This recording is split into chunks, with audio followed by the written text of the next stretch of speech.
नमस्कार दोस्तों। तेरे जैसा यार कहाँ कहाँ ऐसा याराना, ये फेमस बॉलीवुड गाना है जिसमें बहुत फेमस लाइन है। इस लाइन को सार्थक साबित करते हैं रशिया और चाइना। हालांकि इनकी जो दोस्ती है वो बहुत ज़्यादा पुरानी नहीं है, लेकिन एक दौर ऐसा था जिस दौर में ये एक दूसरे के कट्टर दुश्मन थे और आज बहुत ज़्यादा हद तक आप कह सकते हैं कट्टर दोस्त हो चुके हैं, बहुत ज़्यादा रेडिकल फ्रेंड हैं।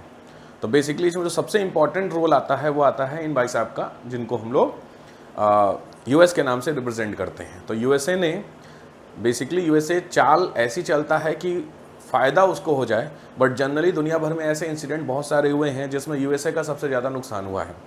तो इस दौर में भी ऐसा क्या हुआ, जिस दौर में एक दूसरे के सबसे ज़्यादा जो कट्टर दुश्मन थे वो आपके आपस में सबसे इम्पॉर्टेंट फ्रेंड बन चुके हैं। तो चलिए समझते हैं आज की इनसाइड स्टोरी में। बेसिकली दौर है, टाइम है 1969 का, जब चाइना और सोवियत वॉर चल रहा था। तब जो रशिया था वो यूएसएसआर के नाम से डिनोट करते थे। इन दोनों के बीच में एक तरीके से आप कह सकते हैं वॉर चलने की संभावना हो रही थी, जिसमें रशिया और चाइना को बनाया सबसे इंपॉर्टेंट कट्टर दोस्त। कैसे बनाया था, इसमें कभी कट्टर दुश्मन थे। तो 1969 में चाइना और सोवियत सीमा पर युद्ध स्टार्ट होता है, परमाणु युद्ध तक की नौबत आ गया। यानी 69 में रशिया और यूएसएसआर के बीच में इस तरीके की नौबत आ गई थी कि दोनों देश एक दूसरे के ऊपर परमाणु बम भी डालने की सिचुएशन में आ गए थे। सबसे इंपॉर्टेंट इसके पीछे के रीजंस में विचारधारा और सीमा का इश्यू था। दोनों की आइडियोलॉजी अलग अलग है, एक सोशलिस्ट पे प्रिंसिपल पे काम करता है, एक कम्युनिस्ट प्रिंसिपल पे काम करता है। इसमें जो सबसे इंपॉर्टेंट है, रशिया और चाइना की इस दुश्मनी का फायदा अमेरिका ने उठाया चाहा और उसने चाइना को सपोर्ट कर दिया कि साहब आप रशिया को काउंटर करो, और काउंटर करने में अगर आपको कोई मदद चाहिए तो हम खड़े हैं इसके पीछे, तो आप टेंशन मत लीजिए, आपको जो भी सप्लाई होगी वो सप्लाई हम देंगे, ठीक है। साझा दुश्मन बना अमेरिका। अमेरिकी दबाव, प्रतिबंध और हस्तक्षेप की नीतियों ने रशिया और चाइना को एक दूसरे के करीब ला दिया। प्रॉब्लम क्या होती है, जब आप किसी एक देश को सपोर्ट करते हैं तो वो देश या तो अपंग बन जाता है। अपंग का मतलब होता है कि डिसेबल हो जाता है, उसको डिपेंड हो जाता है दूसरे कंट्री पर, ठीक है साहब आप ही सपोर्ट कर रहे हैं। उसका एग्जाम्पल है पाकिस्तान। दूसरा होता है अगर किसी देश को सुविधा दी जाती है तो उस सुविधा का फायदा उठा करके बहुत तेजी से ग्रो करता है। तो अमेरिका की जो सबसे बड़ा नुकसान हुआ वो इस पॉइंट पे हो गया कि उसने चाइना को सपोर्ट किया टू काउंटर रशिया, लेकिन चाइना ने इसका फायदा उठाते हुए बहुत तेजी से ग्रो किया। अब इंपॉर्टेंट चीज़ है कि सबसे इंपॉर्टेंट जो इश्यूज़ है वो इश्यू आपका कहाँ पर आता है। तो कारण क्या था, बेसिकली इस युद्ध को पहले समझते हैं। यहाँ पे आप देखिए चाइना का बॉर्डर है, ये रशिया है, दोनों बॉर्डर के इस हिस्से की बात हो रही है। इस हिस्से में रशिया में आमूर रिवर होती है और उर्सुरी नदी होती है चाइना में।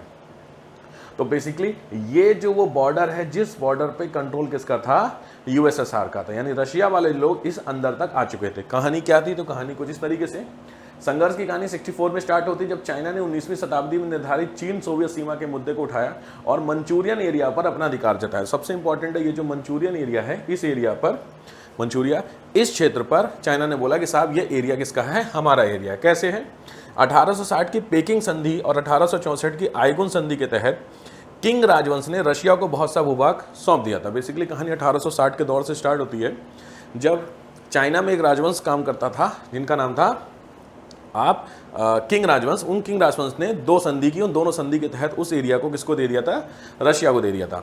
चीन का मानना था कि ये संधियां आसमान और जबरन थोपी हुई थी, यानी जो संधि की गई थी वो जबरदस्ती की गई थी, किसके साथ, चाइना के साथ। स्वतंत्रता के बाद चीन ने इन संधियों को मानने से इनकार कर दिया और पुराने सीमा क्षेत्रों पर अपना दावा ठहरा दिया कि साहब वो एरिया क्या है, मेरा है। तो चाइना किसका मतलब क्या हुआ कि चाइना जो एरिया कब्जाने वाला सिचुएशन है, वो सिचुएशन में ऐसा नहीं, वो पुरानी बात, मतलब नई बात है, वो बहुत पहले से चला आ रहा है। अब चाइना का दावा क्या है, तो चाइना कह रहा है कि जो मंचूरियन वाला एरिया है वो पूरा चीन का क्या है, वैध एरिया है। उर्सुरी नदी और आमूर नदी के आसपास की जमीन जो है, ये वाला जो येलोइश पोर्शन आप देख रहे हैं, ये भी किसका है, चाइना का है। और झेनबाओ द्वीप पर भी किसका हिस्सा है, यहाँ पर भी किसका हिस्सा है, चाइना का कब्जा है। हालांकि यहाँ पर यूएसएसआर का व्यू की बात करते हैं तो सोवियत संघ चाइना को वो जमीन वापस करने के लिए तैयार नहीं था। उसका कहना था कि ये संधियां कानूनी और वैध थी और सीमा अंतर्राष्ट्रीय कानून के अनुसार तय की गई थी। तो बेसिकली कहानी ये चलती है आपकी। अब संघर्ष स्टार्ट होता है, तो संघर्ष का कारण मैंने आपको बता दिया। चीन का दृष्टिकोण क्लियर है कि जारशाही रूस ने 19वीं सदी में जो पेकिंग, यानी जो किंग राजवंश था आपका चाइना में था, तो उस समय जार का शासन था रशिया में, तो रशिया ने उस एरिया को जबरदस्ती क्या कर लिया था, अपने कंट्रोल में कर लिया था। पेकिंग संधि 1860 में, सामने आप इमेज देख रहे हैं, ये अप्रॉक्सीमेट इमेज होती है जो कि साइन की गई थी। अब जब स्टार्ट होता है युद्ध तो ऑब्वियस है मंचूरिया और उसूरी नदी के आसपास का एक बड़ा भूभाग जिसमें झेनबाओ द्वीप भी था, दोनों देश अपना अपना मानते हैं। इसमें 2 मार्च 1969 को झिनमाओ द्वीप पर दोनों देशों के सैनिकों की झड़प स्टार्ट हुई, यानी दोनों देश जो स्टार्ट करते हैं झगड़ा कहाँ पे करते हैं, झिनबाओ आइलैंड पे। 15 मार्च 1969 में स्थिति और बिगड़ी और दोनों ओर से भारी गोलीबारी होती है। मार्च से अगस्त तक का 1969 पर तनाव चरम पर रहा, दोनों देशों ने बड़ी संख्या में सैनिक और हथियार तैनात किए। 1969 के अंत तक हालात ऐसे हो गए थे कि परमाणु युद्ध की नौबत आ चुकी थी कि हो सकता है आने वाले दिनों में ये देश एक दूसरे पर परमाणु हमला कर दें। मैं तथ्यों की बात करूं तो ये तथ्य में सबसे पहले उसूरी नदी के किनारे झिनबाओ आइलैंड पर था। चीन और सोवियत संघ के बीच संबंध 1950 के दशक के बाद से थोड़े से गड़बड़ होने स्टार्ट हो जाते हैं। अब इसको जब रोकना है तो रोकने के लिए जो घटनाक्रम था उसमें 1969 में प्राग स्प्रिंग और सोवियत आक्रमण, 1969 में प्राग में चल रहे उदारवादी सुधार आंदोलन यानी प्राग स्प्रिंग को कुचलने के लिए सोवियत संघ ने चेकोस्लोवाकिया पर आक्रमण किया। सोवियत नेतृत्व को डर था कि ये सुधार साम्यवादी शासन को कमजोर कर देंगे और अन्य समाजवादी देशों में भी इसका प्रभाव फैल सकता है, जो कि आपका रशिया।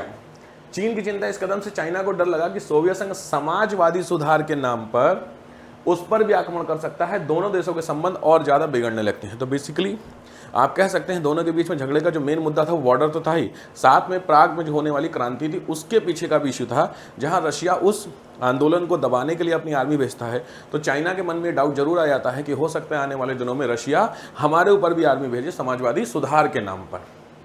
ठीक है, तो मार्च 69 में ऑब्वियस बात है, जो कि देखा भी गया। माओ से तुम क्या थे इस पर मार्च 69 में चीनी सेना ने मंचूरिया के झिनबाओ आइलैंड के ऊपर कंट्रोल कर लिया।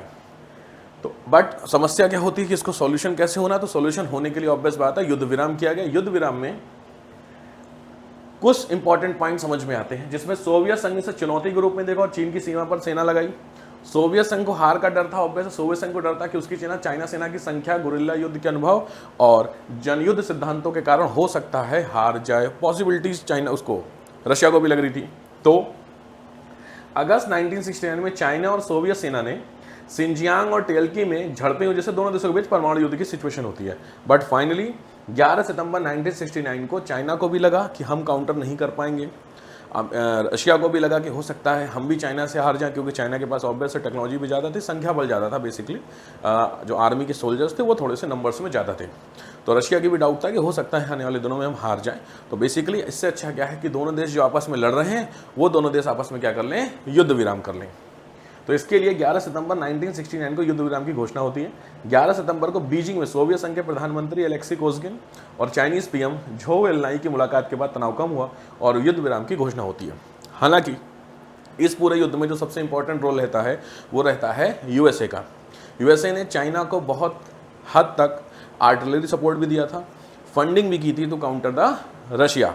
बट प्रॉब्लम हुई थी, रशिया के मन में भी डाउट आ गया था कि हो सकता है मैं हार जाऊं, चाइना के मन में था कि हो सकता है मैं ना हरा पाऊं। तो इससे अच्छा है कि दोनों देश आपस में मिल जाते हैं। और ये बात चाइना को भी समझ में आ गई थी कि जो अमेरिका है वो केवल और केवल उसका फ़ायदा उठा रहा है टिल यूएसएसआर को तोड़ने के लिए। तो जब चाइना से यूएसएसआर को तोड़ नहीं पाया यूएसए, तो फिर उसने दूसरी चाल चलता है जिसमें अफगानिस्तान में फिर वो काउंटर करता है किसको, रशिया को, जिससे फिर जन्म होता है किसका, तालिबान का। तो बेसिकली कुल मिलाकर के अमेरिका जो है वो चाल तो बहुत अच्छी चलने की कोशिश करता है कि साहब ये भी कर लें ये भी कर लें। बट प्रॉब्लम क्या होती है कि सामने वाला जो होता है वो देर में इसे समझ जाता है। तो दुनिया भर में जितने भी आतंकवादी ग्रुप हैं, टेररिस्ट ऑर्गेनाइजेशन हैं, वो सभी डायरेक्टली या indirectly supported and funded by the USA. Taliban आप उठा लीजिए, अलकायदा उठा लीजिए, अलकायदा एक्सट्रीम विंग है तालिबान की। तालिबान अफगानिस्तान का जो सेक्शन था उस अफगानिस्तान के सेक्शन में रशिया का कंट्रोल था। रशिया बेसिकली वहाँ पे माइनिंग का काम करता था। तो अमेरिका चाहे नहीं चाहता था कि वो इस तरीके की माइनिंग में काम करे, तो उसने वहाँ पे इन लोगों के अगेंस्ट में एक ग्रुप तैयार किया जो रशिया के विरोध काम करेगा। उसी ग्रुप को तालिबान नाम दिया गया था। बट तालिबान को जब ज़रूरत हुई पैसे की, हथियारों की, तो अमेरिका ने बहुत अच्छे से सपोर्ट किया।